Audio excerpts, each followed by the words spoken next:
Assalamualaikum students, this is me Ms. Fawzia Khan, your zoology teacher, and it's our lecture number 4 of chapter number 5, that is growth and development.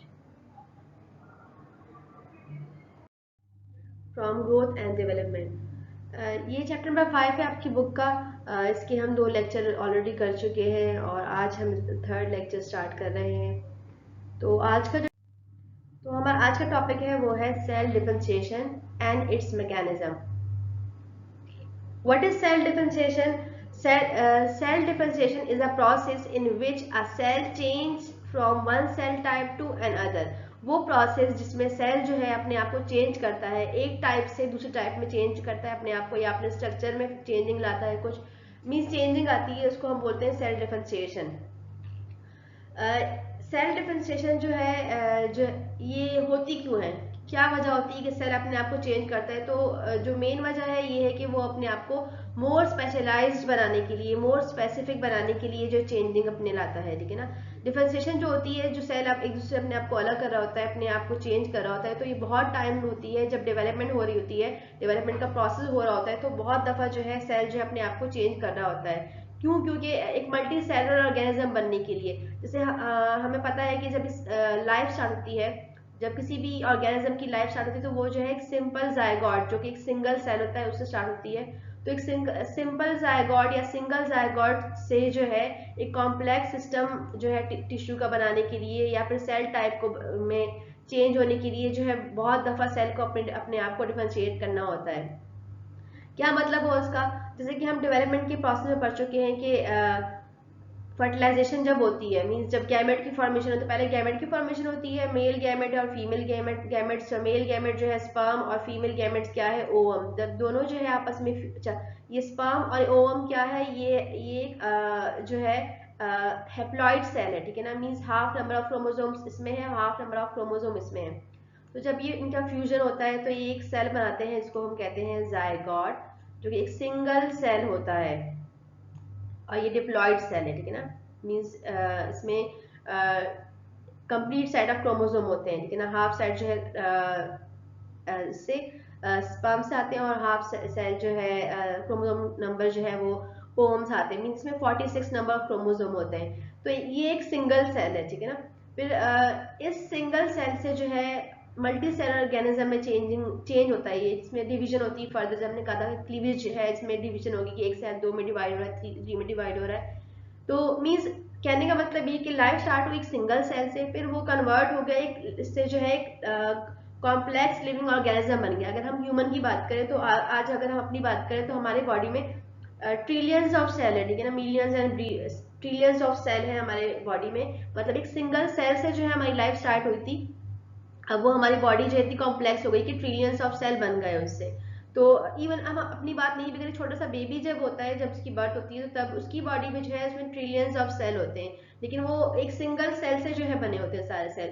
तो ये ऐसी क्या वजह है कि जिसमें इसका मतलब ये कि एक सिंगल सेल जो है जिसमें जितना भी जेनेटिक मटेरियल था, जितने भी क्रोमोसोम थे, जितना भी जेनेटिक मटेरियल थे, जितने भी जीन्स थे, जितनी भी जेनेटिक इंफॉर्मेशन थी, वो तमाम जो है उस मल्टी सेलर ऑर्गेनिज्म में जो है क्या हो गई, कन्वर्ट हो गई, ठीक है ना। जब मल्टी सेलर ऑर्गेनिज्म कन्वर्ट मतलब उसके जितने भी सेल है, उस हर सेल में जो है 46 नंबर ऑफ क्रोमोसोम है। एक सिंगल सेल में है, उसका हम कोई भी सेल उठाकर देखें तो उसमें हमें 46 नंबर ऑफ क्रोमोसोम मिलेंगे। तो मीन्स से तमाम चीजें जो है, तमाम जेनेटिक इंफॉर्मेशन सेम जो है उसमें कैरी हुई है। लेकिन फिर क्या वजह है कि हमारे जो डिफरेंट बॉडी के पार्ट्स या डिफरेंट ऑर्गन्स है या डिफरेंट टिश्यू है, सबके सेल जो है एक दूसरे से बिल्कुल अलग है? ये क्या वजह है? जैसे अगर आप देखें कि आपकी आंख का जो सेल है वो हमारे नाक के सेल से जो है अलग होगा, हमारे एयर के जो सेल है वो हमारे जो है फेस के सेल से अलग होंगे। मतलब हर बॉडी के हमारे हर जो पार्ट है, हर ऑर्गन है, उसके सेल जो है एक दूसरे से अलग होते हैं, फंक्शन में भी और स्ट्रक्चर में भी।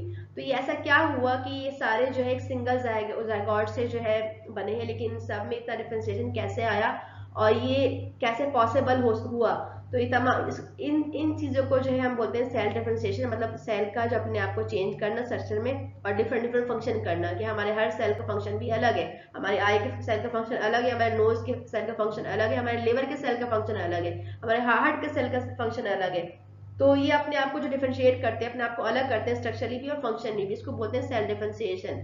तो आज हमारा टॉपिक ही ये कि ये कैसे होता है, और फिर जब तमाम चीज़ें सेम कैरी हो रही है तो ऐसा क्यों है कि हाँ सबका फंक्शन सेम क्यों नहीं है, सबका स्ट्रक्चर सेम क्यों नहीं है। मीन जो जो अगर सेम जेनेटिक मटेरियल कैरी हो रहा है, अगर हमारी आंख में भी सेम जेनेटिक मटेरियल कैरी हो रहा है और हमारे एयर में भी सेम जेनेटिक मटेरियल कैरी हो रहा है, तो फिर दोनों का फंक्शन सेम क्यों नहीं है, ठीक है ना, अलग अलग फंक्शन क्यों है। तो ये तमाम चीज़ों को आज के टॉपिक में हम डिस्कस करेंगे। From the process of gastration and onwards, some of the genes are activated and other are switched off, some even forever, ठीक है ना। अच्छा, क्या होता है कि जब गैस्ट्रेशन का प्रोसेस होता है, तो गैस्ट्रेशन का कौन सा प्रोसेस है, गैस्ट्रेशन का वो प्रोसेस जिसमें 3 जर्म्स लेयर्स बनती है, 3 टिश्यू लेयर्स बनती है, एक्टोडर्म्स, एंडोडर्म एंड मेसोडर्म। जब ये इस प्रोसेस से क्या होता है कि इसमें इसके बाद क्या होता है कि कुछ ऐसा होता है कि कुछ जीन्स जो है वो एक्टिवेट हो जाते हैं और कुछ जीन्स जो है वो क्या हो जाते हैं, वो डीएक्टिवेट या स्विच ऑफ हो जाते हैं। मतलब कभी कुछ तो ऐसा होता है कि हमेशा के लिए जो है मतलब स्विच ऑफ हो जाते हैं, ठीक है ना। तो यही वजह है कि जैसे कुछ जीन्स एक्टिवेट हो गए, मतलब सेम नंबर ऑफ जीन्स तो है लेकिन इसमें कुछ जीन्स एक्टिवेट हो गए, कुछ जीन्स जो है डीएक्टिवेट हो गए। तो जो एक्टिवेट है तो वो फंक्शन होगा, जो डीएक्टिवेट है तो वो फंक्शन उसमें नहीं होगा, ठीक है ना। ये जो प्रोसेस है selection of activation of some genes by a cell, ठीक है ना, which are not activated by other cells of embryo is called cell differentiation. अच्छा, ये जो प्रोसेस है जिसमें सिलेक्शन हो रही है कि कुछ जीन्स का एक्टिवेट होना है और कुछ को डीएक्टिवेट होना है, मतलब जो जीन्स जो है कुछ जीन्स जो है एक सेल में एक्टिवेट हो रहे हैं वो किसी और में एक्टिवेट नहीं होंगे, तो एम्ब्रियो में, ठीक है ना। तो ये जो प्रोसेस को बोलते हैं सेल डिफरेंशिएशन, ठीक है ना। यही वो प्रोसेस में जो है सेल अपने आप को डिफरेंशिएट करता है कि इसको कौन कौन सा फंक्शन करना है। तो जैसे कि फॉर एग्जांपल ये एक क्रोमोसोम है, ठीक है ना, इसके ऊपर जीन्स, डिफरेंट जीन्स लगे होते हैं। जैसे इसको अगर हम ये नाम दें कि ये ए है, ये बी है, ये सी है, तो क्या होता है कि इससे जैसे अगर ये कन्वर्ट होगा आगे इंफॉर्मेशन, तो ऐसा होता है कि इसमें कुछ जीन्स जो है वो एक्टिवेट होंगे, इससे 4 जीन्स जो है आगे 4 सेल आगे बने। तो ऐसा हो सकता है कि ऐसा होता है कि एक जैसे एक सेल है उसमें ये वाला जीन, ए वाला जीन जो एक्टिवेट हो, बाकी सारे डीएक्टिवेट हो। तो जो ए का फंक्शन होगा तो वो करे, वो सेल जो है वो फंक्शन करेगा, लेकिन जो बाकी फंक्शन है वो क्या करेगा, वो नहीं करेगा। दूसरा जो है कोई और सेल है उसमें क्या होगा कि बी का जो जीन है वो एक्टिवेट हो और बाकी सारे डीएक्टिवेट हो। तो उसमें मतलब वो बी का जो फंक्शन है वो फंक्शन परफॉर्म होगा, लेकिन जो बाकी फंक्शन है वो क्या परफॉर्म नहीं होंगे। तो इस तरह जो है सारे जो सेल है वो डिफरेंट बन गए और सबका स्पेसिफिक फंक्शन हो गया, क्योंकि उसमें जो है उनका अपना स्पेसिफिक फंक्शन करने वाला जीन एक्टिवेट था, बाकी जीन जो थे डीएक्टिवेटेड। वही जीन दूसरे के पास था लेकिन वो क्या था कि वो डीएक्टिवेट होता है और वो इसलिए वर्क नहीं कर रहा होता। इसके लिए यहाँ पे एग्जाम्पल दी गई है एक आपकी बुक में कि जो आरबीसीज हैं, ठीक है ना, रेड ब्लड सेल, ये कहाँ बनते हैं, हमारे बोन मैरो में बनते हैं। बोन मैरो में बनने के बाद जो है इसको ये ब्लड में ट्रांसफर होता है। तो जब इमेच्योर आरबीसी होते हैं तो उनके पास न्यूक्लियस होता है। जब उनके पास न्यूक्लियस होता है इसका मतलब है कि वो हीमोग्लोबिन बना सकते हैं। लेकिन जैसे ही वो मेच्योर फॉर्म में जाते हैं, मेच्योर होते हैं, तो क्या होता है कि उनका न्यूक्लियस जो है वो डिस्कार्ड हो जाता है, खत्म हो जाता है, मतलब नॉन फंक्शन हो जाता है, वो खत्म हो जाता है। तो उसके बाद क्या होता है कि वो जो आरबीसी मेच्योर आरबीसीज है, अब उसमें क्या है कि वो न्यूक्लियस नहीं है, तो न्यूक्लियस क्योंकि जो है वो हीमोग्लोबिन बना सकता है, तो वो क्या करेगा कि अब जो है वो फर्दर जो है वो आरबीसी जो है फर्दर हीमोग्लोबिन नहीं बनाएगा, क्योंकि उसमें आरबीसी उसमें न्यूक्लियस नहीं है। तो एक तो एग्जांपल ये हो गई।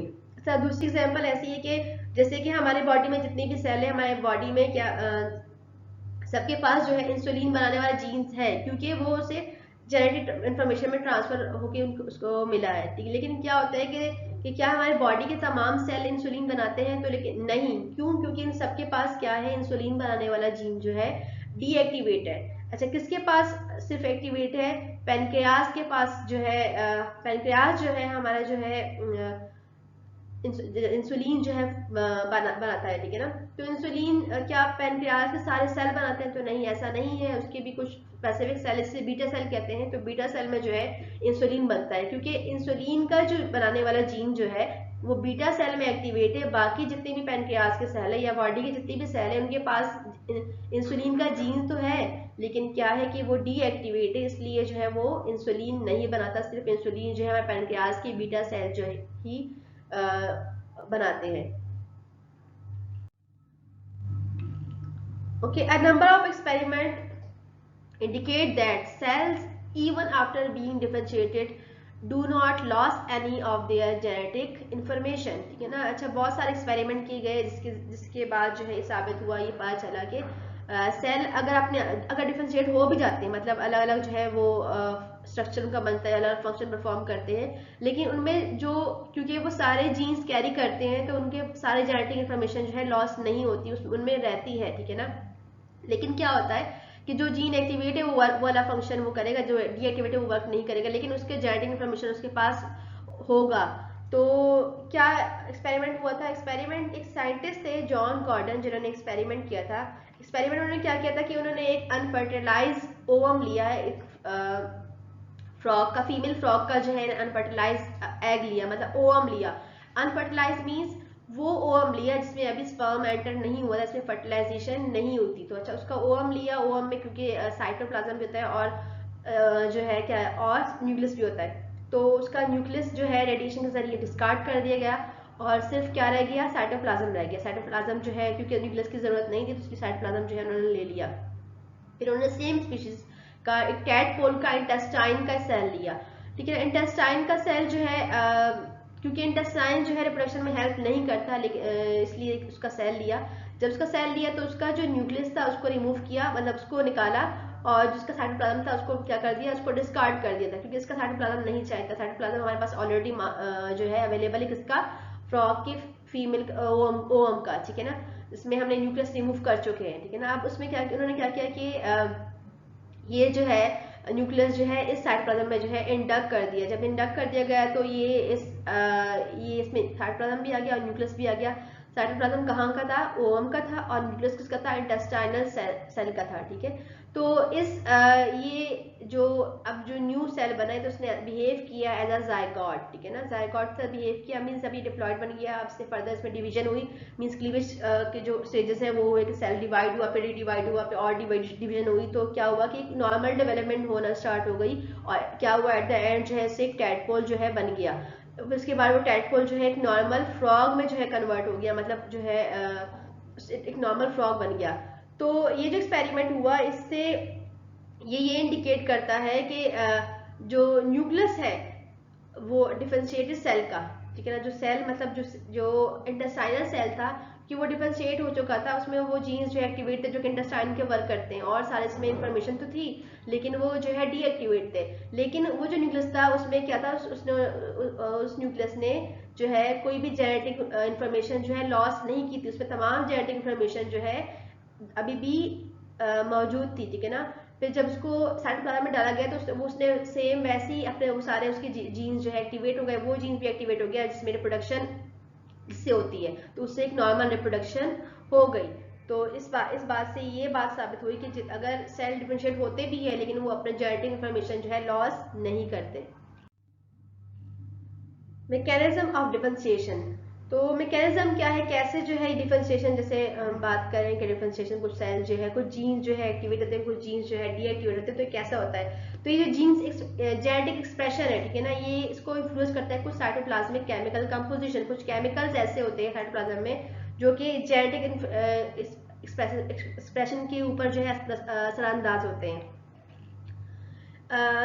जैसे कि जो ये अनफर्टिलाइज ओवम है, ये जो फीमेल फ्रॉग का या फीमेल का जो है अनफर्टिलाइज ओवम है, ये क्या है, ये हेटेरोजेनेसिस ऑर्गेनाइजेशन है। मतलब ये क्या है, ये रिस्पॉन्सिबल है, ये जो सेल डिफरेंशिएशन जो हो रही है एम्ब्रियोनिक टिश्यू में या एम्ब्रियोनिक सेल में जो है ये डिफरेंशिएशन होती है, इसका रिस्पॉन्सिबल कौन है, ये है अनफर्टिलाइज ओवम, ठीक है ना। ये क्योंकि अनफर्टिलाइज ओवम जो है हेटेरोजेनस ऑर्गेनाइजेशन इसकी है। क्या मतलब हुआ इसका कि जो ओवम है उसमें कुछ ऐसे चाबियां लगी होती हैं, कुछ ऐसे जो है इसमें जैसे कि मैं इसको डिफरेंट कलर से बनाती हूँ, जैसे ये फॉर एग्जांपल ये जो है ओवम है, ठीक है ना। इसमें डिफरेंट जो है यहाँ कंपार्टमेंट बने होते हैं, डिफरेंट कंपार्टमेंट बने होते हैं इसमें से कि ये कंपार्टमेंट जो है ये जो है इसमें डिफरेंट चाबी मतलब चाबी नहीं होती है, लेकिन मैं एग्जांपल की तरफ बता रही हूँ कि यहाँ पे कुछ केमिकल्स होते हैं, कुछ साइटोप्लाज्म में कुछ ऐसे केमिकल कंपोजिशन होते हैं, कुछ ऐसे केमिकल्स होते हैं जो कि स्पेसिफिक जीन्स को जो है कुछ वो एक्टिवेट करते हैं, और किसी जो है वो जीन किसी दूसरे को डीएक्टिवेट कर रहा होता है। तो ये जैसे कि ये फॉर एग्जांपल ये जो यहाँ पे केमिकल है तो वो जो है जो जीन है ए जीन को जो है एक्टिवेट करेगा, यहाँ का जो है वो बी जीन को जो है एक्टिवेट करेगा, और यहाँ का जो है वो सी जीन को एक्टिवेट करेगा, यहाँ डी जीन को एक्टिवेट करेगा, और यहाँ की जो केमिकल है वो ई को। तो अब ये पार्ट जिस सेल में जिसको इसके पास गया तो वो क्या होगा, उसमें ए जीन एक्टिवेट हो जाएगा, जो ये पार्ट किसी सेल में गया तो उसमें बी जीन जो एक्टिवेट होगा। तो मीन्स जो फीमेल का अनफर्टिलाइज ओवम है इसमें ये जो है रिस्पॉन्सिबल है जीन्स को एक्टिवेट और डीएक्टिवेट करवाने के लिए। इसमें कुछ केमिकल कंपोजिशन होती है, इसके साइटोप्लाज्म में कुछ केमिकल कंपोजिशन होती है जो कि सेल को जो है उसके जीन्स को, डिफरेंट जीन्स को एक्टिवेट और डीएक्टिवेट करवाती है। तो ये सारा काम कौन कर रहा है, साइटोप्लाज्म कर रहा है। तो इस द प्रोसेस ऑफ क्लीवेज, जब क्लीवेज का प्रोसेस होता है during the development divide the ovum cytoplasm, तो उसमें क्या होता है कि जब क्लीवेज हो रही होती है तो उसमें जो है जो ओवम जो है उसमें डिवीजन स्टार्ट हो जाती है, ठीक है ना, उसका साइटोप्लाज्म में डिवाइड होना स्टार्ट हो जाता है इनटू कंपार्टमेंट और सेल, ठीक है ना। कंपार्टमेंट में यहाँ पे कुछ सेल में जिसमें नेसेसरी कुछ डिटरमिनेट्स होते हैं जैसे कि एमआरएनए, प्रोटीन या फिर कुछ और मॉलिक्यूल जो कि क्या करते हैं, जो कि डिफरेंशिएशन जो है सेल और इनटू टिश्यू में जो है उसको डिफरेंशिएट कर रहे होते हैं। तो ये रिस्पॉन्सिबल होता है अनफर्टिलाइज्ड ओवम। नेक्स्ट जो हमारा टॉपिक है वो है embryonic induction and its mechanism. What is embryonic induction? Embryonic induction means कि जो एम्ब्रियो बन रहा होता है या कोई भी ऑर्गेनिज्म बन रहा होता है तो उसका कोई एक पार्ट जो है दूसरे पार्ट को इन्फ्लुएंस कर रहा था, उसको असरअंदाज कर रहा था, उसकी ग्रोथ को असरअंदाज कर रहा होता है, तो इसको बोलते हैं एम्ब्रियोनिक इंडक्शन। तो ये कैसे बात साबित हुई, तो इसके लिए डिफरेंट एक्सपेरिमेंट किए गए। तो साइंटिस्ट थे हेंस स्पेसिमेन जो क्लासिकल एम्ब्रियोलॉजिस्ट थे, और उनके एक कोलीग थे हेनरी मैनगोल्ड, ठीक है ना। 1924 में जो है उन्होंने एक एक्सपेरिमेंट किया, मतलब एक दो एक्सपेरिमेंट किए जिससे जो है इन्होंने ये बात साबित की कि जब एम्ब्रियो डेवलप हो रहा होता है तो उसका एक पार्ट जो है कोई दूसरी पार्ट को जो है इन्फ्लुएंस कर रहा होता है। तो उन्होंने जो फर्स्ट एक्सपेरिमेंट किया तो उन्होंने क्या किया कि एक जो है एक एम्ब्रियो लिया, ठीक है ना, और उसके जो है जैसे ये पार्ट है, आपने दो पार्ट याद रखना है, ये पार्ट जो है वो पार्ट है जिससे जो प्रिजम्पटिव नर्वस सिस्टम टिश्यू है, मतलब यहाँ से आगे जाके जो है नर्वस सिस्टम बनना है, ठीक है ना। और ये जो पार्ट है उसका क्या है, ये उसका बेली पार्ट है, इससे बेली पार्ट है। अच्छा, जो हमने जब ग्रोथ एंड डेवलपमेंट में स्टार्टिंग का लेक्चर जो हमने डिस्कस किया उसमें हमने फॉर्मेशन ऑफ 3 डर्म्स के बारे में पढ़ा था, गैस्ट्रेशन जिसको कहते हैं। तो एक्टोडर्म्स, एंडोडर्म्स एंड मेसोडर्म। जैसे कि एक्टोडर्म है और ये जो है मेसोडर्म है, और ये क्या है, ये है एंडोडर्म। अच्छा, एक्टोडर्म में जो है न्यूरल प्लेट बनती है जिससे आगे जाके जो है ब्रेन और नर्व सिस्टम वगैरह बनता है। और यहाँ पे जो है मेसोडर्म में नोटोकॉर्ड जो है बनती है, जिससे नोटोकॉर्ड से जो आगे जाके जो है वर्टिबल कॉलम जो है बनता है, ठीक है ना। अच्छा, तो क्या किया इन्होंने कि ये जो पार्ट है एक्टोडर्म, यहाँ से एक्टोडर्म मीन्स वो पार्ट्स ने प्रिजम्पटिव नर्वस सिस्टम से जो है बनना था, मीन्स मतलब जिससे बनना है नर्वस सिस्टम, तो वो टिश्यू लिए जिसमें जो है नर्वस सिस्टम से बनना था, ठीक है ना, जो कि बिल्कुल नोटोकॉर्ड के ऊपर का जो पार्ट था वो लिया, और इसको क्या कर दिया, उस एम्ब्रियो के जो है बेली रीजन है उसमें जो है इंडक्ट कर दिया, उसमें इंड्यूस कर दिया, ट्रांसप्लांट कर दिया। तो क्या हुआ कि जब इसमें डेवलपमेंट हुई तो क्या कि जी ये जो न्यूरल टिश्यू थे, जो न्यूरल टिश्यू लिए गए थे, ये फेल्ड हो गए develop at the ectopic side. Ectopic side मतलब अदर साइड, जो दूसरी साइड है जहाँ पे जो नर्व सिस्टम का रीजन नहीं है उसकी, वहाँ पे दूसरी साइड पे जब इसको इम्प्लांट किया तो बेली रीजन में, तो क्या हुआ कि ये फेल्ड हो गया, मीन्स ने जो है नर्वस सिस्टम जो है नहीं बनाया, नर्वस सिस्टम सेम वही उसी जगह पे बना जहाँ पे बनना था, ठीक है ना। तो अब ये बात क्या जो है मतलब जब वो टिश्यू जो कि बना रहे हैं नर्व सिस्टम उसको जब हटा के यहाँ इम्प्लांट कर दिया गया था, तो ये ऐसा क्यों हुआ कि वो जो है वहाँ नहीं बना जहाँ उसको बनना था, वहीं पे टिश्यू नहीं भी थे फिर भी जाके वो वहाँ बना। तो उसके लिए उन्होंने क्या किया कि एक दूसरा एक्सपेरिमेंट किया। दूसरा एक्सपेरिमेंट क्या किया उन्होंने कि उन्होंने जो है इस एक्सपेरिमेंट में उन्होंने कट किया। अच्छा, एक मिनट मैं आपको डायग्राम से समझाती हूँ, डायग्राम समझ में आएगा।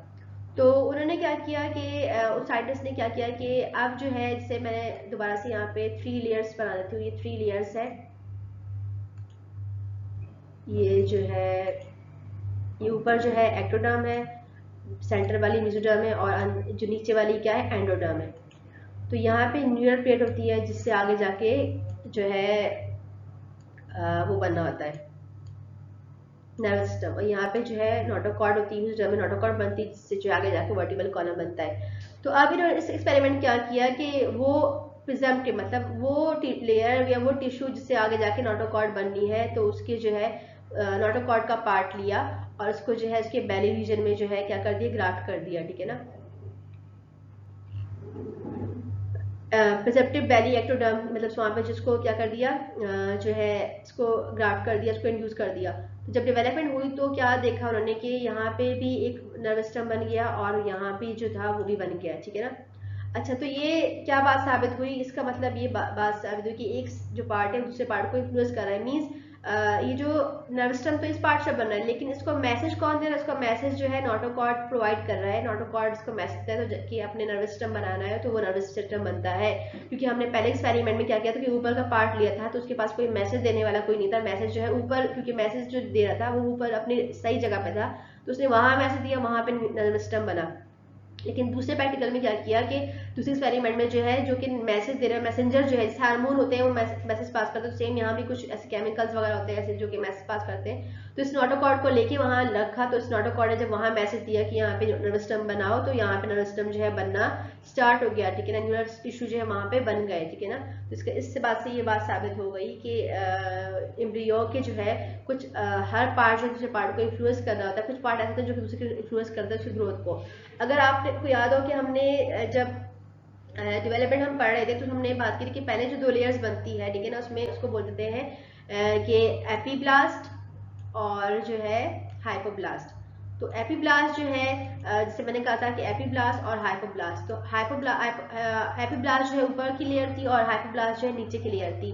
और ये एपीब्लास्ट जो थी वो क्या थी कि वो जो है उससे सेल जो है, सेल माइग्रेट होने स्टार्ट होते हैं और माइग्रेट जब से यहाँ पे नोड बनता है, हैंड से नोड्स कहते हैं यहाँ पे जो है, उसमें क्या होता है कि सेल जो है अंदर गिरने स्टार्ट होते हैं, माइग्रेट होना स्टार्ट होते हैं। तो क्या होता है कि अंदर जो है पहले एंडोडर्म बनती है, फिर जो है मेसोडर्म बनती है, फिर जो है क्या बनती है, एक्टोडर्म बनती है। 3 लेयर जो है एपीब्लास्ट या एपिडर्मिक लेयर से जो है तीनों लेयर्स बनी। लेकिन हाइपोड्रम जो हाइपो ब्लास्ट होती उससे कोई लेयर नहीं बनी। लेकिन क्या किया कि हाइपोब्लास्ट ही एपीब्लास्ट को जो है मैसेज प्रोवाइड करता है, मैसेज सेंड करता है कि आप जो है माइग्रेट होना स्टार्ट हो। जब वो माइग्रेट होना स्टार्ट करता है तो वो ग्रुप बनता है, तो वो जो है लेयर्स बनना स्टार्ट होती है। अगर हाइपोब्लास्ट जो है उसको मैसेज नहीं देता तो ये 3 लेयर्स भी नहीं बनती। तो इससे बात से साबित हुई कि मतलब एक पार्ट जो है दूसरे पार्ट को इन्फ्लुएंस कर रहा है इसकी ग्रोथ के लिए, इसको ग्रोथ के लिए जो है वो उस पर डिपेंड कर रहा है, ठीक है ना। तो ये जो है यहाँ पे प्रूफ हो गई। तो ये एक्सपेरिमेंट जब किए गए तो इनका कंक्लूजन ये मिला, साइंटिस्ट थे इनको इन्होंने जो है ये कंक्लूजन निकाला कि कोई भी एम्ब्रियोनिक टिश्यू जो होता है वो इन्फ्लुएंस करता है किसी दूसरी एम्ब्रियोनिक टिश्यू के ऊपर, ठीक है ना। किसके जरिए, through transmitting some chemical stimulus, कुछ केमिकल स्टिमुलस जो है ट्रांसफर करते हुए जो है वो एक दूसरे के ऊपर इन्फ्लुएंस करते हैं। अच्छा, वो जो केमिकल्स होते हैं, वो केमिकल स्टिमुलस जो होते हैं उनको क्या कहते हैं, उनको बोलते हैं प्राइमरी ऑर्गेनाइजर। जैसे कि हार्मोन होते हैं वो मैसेज ट्रांसफर करते हैं, तो ये भी सेम हार्मोन की तरह ही केमिकल्स कुछ होते हैं जो कि जिनको प्राइमरी ऑर्गेनाइजर कहते हैं और जो कि मैसेज ट्रांसफर करते हैं। जैसे कि एपीब्लास्ट को जो है ना हाइपोब्लास्ट जो है मैसेज ट्रांसफर करते हैं कि आप जो है माइग्रेट होना स्टार्ट करो और जो है 3 लेयर्स फॉर्म करना स्टार्ट कर दे। सेम जो है ऐसे यहाँ जो नोटोकॉर्ड है वो जो है न्यूरल प्लेट को जो है मैसेज ट्रांसफर करता है, तो कि जो है आप नर्वस सिस्टम बनाना स्टार्ट कर दे, ठीक है ना। तो ये इसको प्राइमरी ऑर्गेनाइजर कहते हैं। और ये जो प्रोसेस है, ये तमाम प्रोसेस को बोलते हैं एम्ब्रियोनिक इंडक्शन। मतलब जो कि एक पार्ट बॉडी का दूसरे पार्ट को इन्फ्लुएंस करता है, इसको बोलते हैं एम्ब्रियोनिक इंडक्शन। सो यहीं पे हमारा आज का टॉपिक जो है ख़त्म हुआ। इंशाल्लाह जो है हम नेक्स्ट क्लास में जो है इससे आगे का टॉपिक जो है कंटिन्यू करेंगे। तो आई होप आपको समझ में आ गया होगा, इतना मुश्किल टॉपिक नहीं है। और जो है इससे एमसीक्यूज जो है या फिर शॉर्ट क्वेश्चन जो है इससे आपके पास आ सकते हैं। तो नेक्स्ट क्लास में जो है इसके हम आगे जो है इसको कंटिन्यू करेंगे। ये टॉपिक तो ख़त्म हो गया, नया टॉपिक जो है स्टार्ट करेंगे। तो तब तक के लिए अपना बहुत सा ख्याल रखिएगा। अल्लाह हाफिज़ and thank you so much.